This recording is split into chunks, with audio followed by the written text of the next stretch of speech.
Welcome back. I'm Dr. Cheek and I'm a licensed clinical psychologist. Since you probably spent most of yesterday showing love to someone else or demonstrating your love to someone else, I thought we'd focus today on showing love to ourselves and learning how to practice self-love and self-acceptance. So, with that being said, I'm going to give you the 5 tips to achieve self-love and self-acceptance.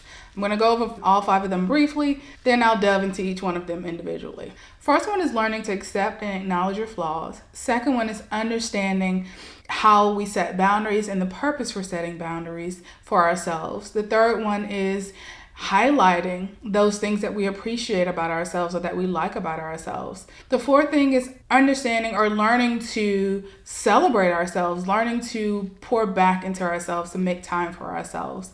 And the last one is acknowledging the things that we don't like about ourselves and being willing to make the effort to make those changes. So first one, acknowledging or learning or understanding your flaws and accepting those flaws. So when I say flaws, I don't mean like there is something wrong with you, like there is something that's broken that should be fixed, but we all have flaws. And flaws are basically things that we have in our lives that other people might consider like prickly or upsetting, but they are a part of who we are. They are a part of our personalities. It's not something necessarily that we want to change. It's not something necessarily that we can change. For instance, I am not a morning person. So my flaw is in the morning, and by morning I mean whenever I wake up, I need about 30 minutes before I can hold a conversation. Other than that, I may not be the happiest person, and you may get a version of me that you might consider mean, or what a meme said is spicy nice. So that's a flaw. So when we learn to acknowledge and accept our flaws, we know that that's just a part of who we are.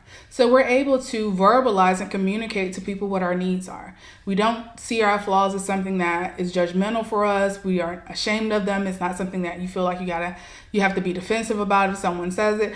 Just in case someone says to me like, you were so mean this morning, my thought process in that moment is not to get defensive, is not to be upset. It's just to acknowledge that, yeah, I'm not a morning person. So chances are if you tried to make small talk early in the morning, I'm not going to be as gracious. Like I need about 30 minutes for my brain to wake up. And I tell people exactly that. So that's the purpose of acknowledging and accepting your flaws, is that you're able to verbalize to other people what you need and what your flaws are. You're not judgmental of yourself, and you don't become defensive when people point it out that that is your flaw. So that's number 1. The second one is understanding the purpose of boundaries and learning how to set boundaries for yourself. The purpose of boundaries is not so that we can control other people, because we don't have the ability to control other people. The purpose of boundaries itself is so we can learn to highlight what's acceptable behavior for us. So if you're behaving in a way that kind of crosses a boundary, then we are able to acknowledge that that's a boundary for me,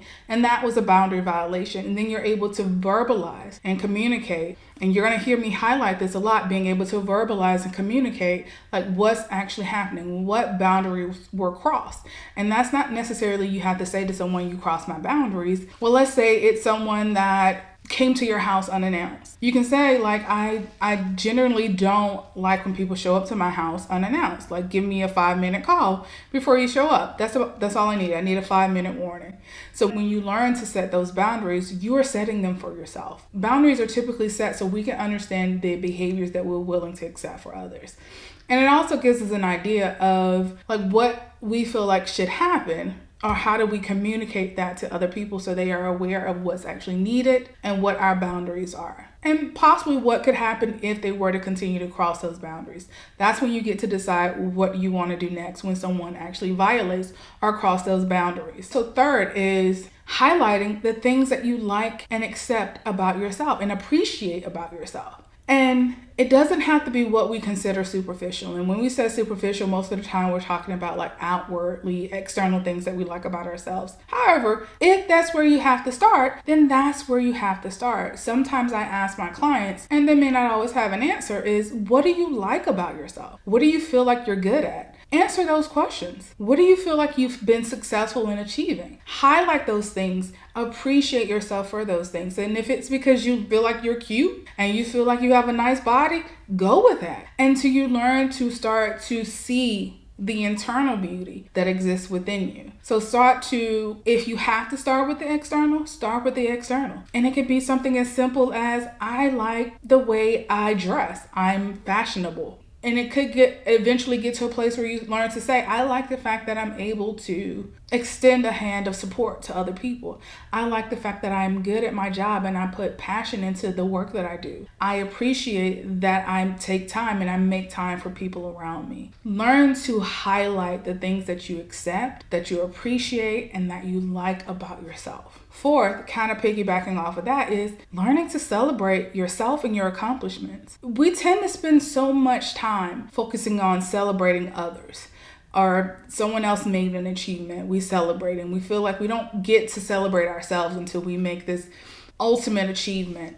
And what I've learned is that sometimes we have to celebrate the small thing. And for me, I have a birthday coming up. Best believe I've already planned a celebration. I'm not waiting around for someone to plan a celebration for me. I'm willing to celebrate myself. Is it appreciated when others make the plans and put some things into place? Yes. Amazing, awesome, love it. But I'm also willing to make the effort to celebrate myself. I know we like to highlight doing things for others, and that is awesome. However, we have a finite or a limited amount of internal resources to continue to give to others. Therefore, if we don't take the time to celebrate ourselves, to give back to ourselves, to make a time for ourselves, to pour into ourselves, then we can no longer do for others the way we want to. If you're the type of person that thrives off of being able to be a supportive person to someone else, then it's also helpful to pour back into yourself, because we cannot give something that we are completely depleted of because we've given so much of ourselves.